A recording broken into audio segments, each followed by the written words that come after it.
Thank you, President Noble, again, and the Denison Board of Trustees, especially Bill Mulligan, who is wonderful and is here today, and the faculty, and all of you for inviting me to say something at your graduation. I mean, it's a commencement speech, right? It's got to be a little bit interesting. So I was thinking, what do I say?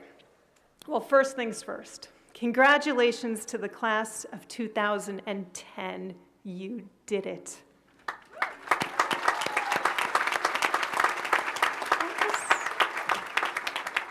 And you have a lot to be proud of and a lot to look forward to. Your families and friends deserve the applause, too, that you just gave them for all their support and care. And this is their day as well. And a special congratulations, I couldn't stand up here and not say this, to the Denison Posse scholars. Yay! I love you all. And I'm proud of you. So, there's about 500 of you sitting out there. I think Dale said 519 are graduating, and you're on the cusp of the next part of your life. And I want to talk a little bit about what's ahead. Well, maybe what I really want to talk about is falling in love. I mean, that's what's most important, right? Right? I mean, didn't you learn that in Shakespeare? Love is not love, which alters when it alteration finds. The poets really understand that, don't they? Pablo Neruda writes, I love you as certain dark things are loved, secretly between the shadow and the soul. The poets, the artists, the musical talents, of course we know from Paul and John and Ringo and George, all you need is... I think Lady Gaga found love. Right? She sings stars in our eyes because we're having a good time, so happy I could die. Be your best friend, I'll love you forever. Up in the clouds will be higher than ever, so happy I could die, and it's all right. And then, of course, there's Drake. He sings, I better find your heart, I better find your love, and I bet if I give all my love, then nothing's gonna tear us apart. You know, it's just clear, universal. Love is super important. And on top of finding love, we must pay attention to the effort involved if we want love to work. Even Albert Einstein said, any man who can drive safely while kissing a pretty girl is simply not giving the kiss the attention it deserves.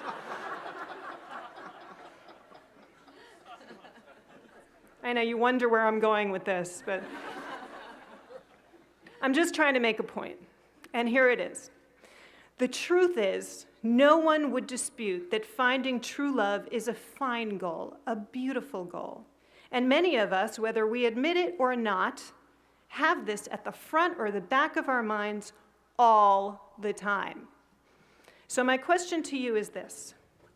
Wouldn't it be great if each of us, every single one of us, had that consistent intensity and commitment and sentiment when it comes to caring about the world out there, at the front or the back of our minds all the time? Wouldn't the world be a different place? Martin Luther King said, if a man, and I'll add a woman, hasn't discovered something that he will die for, he isn't fit to live. And I don't think he was just talking about falling in love. So some of you are going out to make some money. Good, and good luck with that. Some of you are going off to graduate school, also good. I know some of you have very specific ideas about what you want to do and be, a lawyer, a doctor, an architect, a senator, all good. We need you to do all those things. And I understand, I know that while you're doing that, you're still going to be looking for love. You know, love that will sweep you off your feet, make you melt and see stars, catch your breath, and know that the whole world will be all right because this love exists, yes. But my point, the truth is that you should have the same constant, ongoing, never forget for a second feeling in your brain that you're going to contribute to the world. I'm very serious. The United States was built with the idea that it could be a meritocracy, that everyone could have the same chance to succeed if they worked hard, if they studied, and if they cared. But we are not there yet. Consider some of the following. Did you know that by the year 2050, when you will be about 71 years old, the American population will increase by close to 130 million people. That's over 400 million people who will live in this country. And by that time, projections show that whites will no longer be the majority, and in fact, they aren't already in our big cities. I don't know if you know, the fastest growing population is the Latino population, yet they have the lowest college going and completion rates. Today, blacks and Latinos make up about 30% of the population, but they represent only 12% of the student body at our top colleges and universities, schools like Denison. And of all the Fortune 500 CEOs in this country, only 15 are women, 7 are Asian, 7 are Latino, 5 are black. Out of 500 CEOs, only 4 states recognize same-sex marriage. And the richest 10% of Americans own more wealth than the entire bottom 90% combined. So where's the leadership today? Who are the decision makers, and where are we focusing our energies? I don't know if you know, Americans make up about 5% of the world's population, but we consume 30% of its resources. Some estimates suggest that every individual American, every one of us, will produce about 100,000 pounds of garbage by the time she's 75 years old. And there are more shopping malls in this country than high schools. I guess my point here is we're a little bit greedy and a little bit wasteful, and there are big things happening in the world that just need some of the energy we're putting into eating and shopping and falling in love.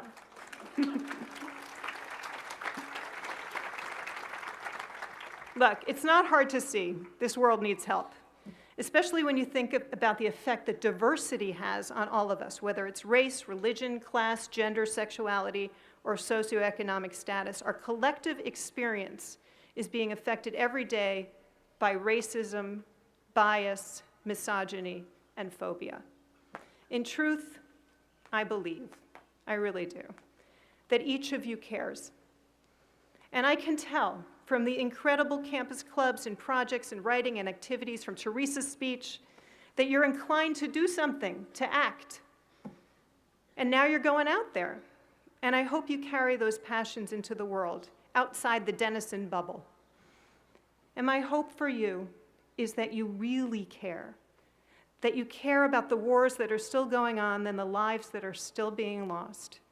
My hope is that you care about that the unemployment rate in this country is close to 10%, but that you realize it's close to 16% for African Americans. My hope is that you care that a record number of Americans are losing their homes, that you care about the racial and religious profiling and the inequities that exist in the public schools, causing huge gaps in preparedness for young people from different ethnic, racial, and class backgrounds. I hope you care that the oil spill in the Gulf is threatening the livelihoods of thousands of ordinary, hardworking residents, and that women still make only 77 cents to the dollar that every man earns, and that hate crimes, unfortunately, are on the rise. There is a fact. Those of us who graduate from great institutions like Denison have the most options. More doors open for us. We have more chances to become what we dream of becoming. But if all we do is focus on ourselves, I mean, for goodness sake, right? Everything is an iPhone and an iPad and an iTouch and an MySpace and what else? I don't know. They're all something. I know they're good, they're cool, but then what happens to the rest of the country? All those people who didn't get to graduate from places like Denison, who will be there to represent all Americans? Of all the state legislators in this country, only 8% are black. 3% Latino, 1% Asian, 1% American Indian. I'm telling you, 87% of the state legislators are white. Who lives below the poverty level in this country? 24% of blacks and Latinos live below the poverty level. How many whites? 9%.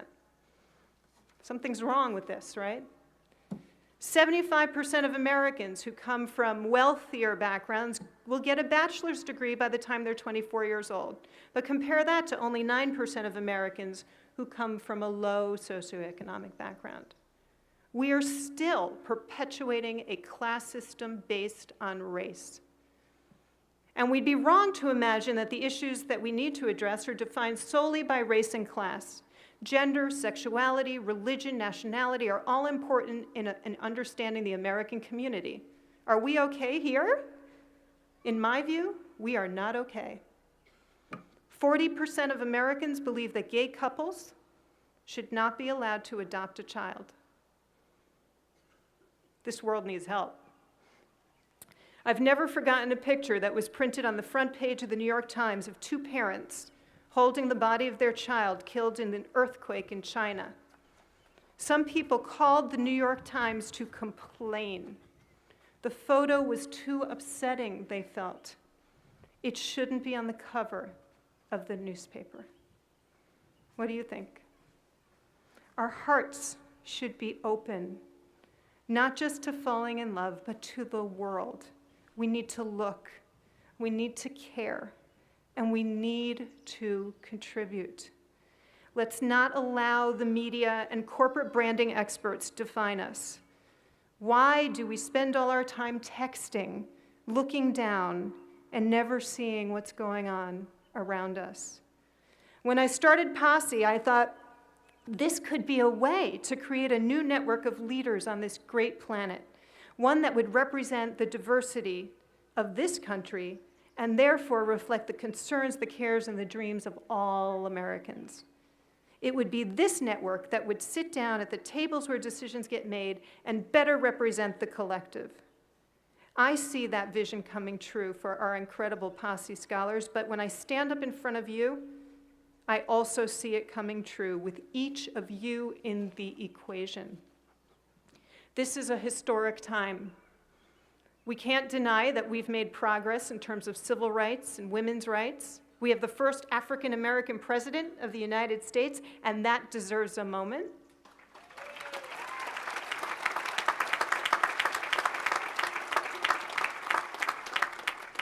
But we would be foolish to think we're done. And I guess it's not true that all you need is love. You need a conscience. You need heart. You need commitment. You need to do something. And you think about who's in your class. Who are you sitting next to? Is it Jenny Cologne? Is it Christy Chang? Are you sitting next to Nick Krimpaski? Did I say it right? Or Leah Hirsch, where are you? Tom Russo, are you sitting next to Tom? Or Wagner Soto? If we care about each other's causes and we pool our resources, if we care about each other's problems, we have a much greater chance of building something better for us all. My husband, he writes for a newspaper. He says, you know what, the dream, the American dream, that's on life support. Well, let's prove him wrong. Reach into the depths of your soul and live your life so fully that you feel as if you are about to burst. Learn like crazy, care about each other like crazy, and love like crazy. There's a myth, maybe you know it, that the creation of the world started with Earth, Erebus, and love as the first beings. Love came from the egg of night. And then the famous Cupid arrows that we all know about pierced things, bringing them to life for the first time and producing joy. Well, give yourself two musts of equal importance. Fall in love, number one, and two, make the world better. I know you can do it. You're sitting right in that seat, right there. You're graduating. Feel it. This represents one of the most significant moments of transition in your life. So sit on the edge of your seat. You're about to come up here, walk across this stage, and into the world. And boy, do we need you. Thank you, and congratulations.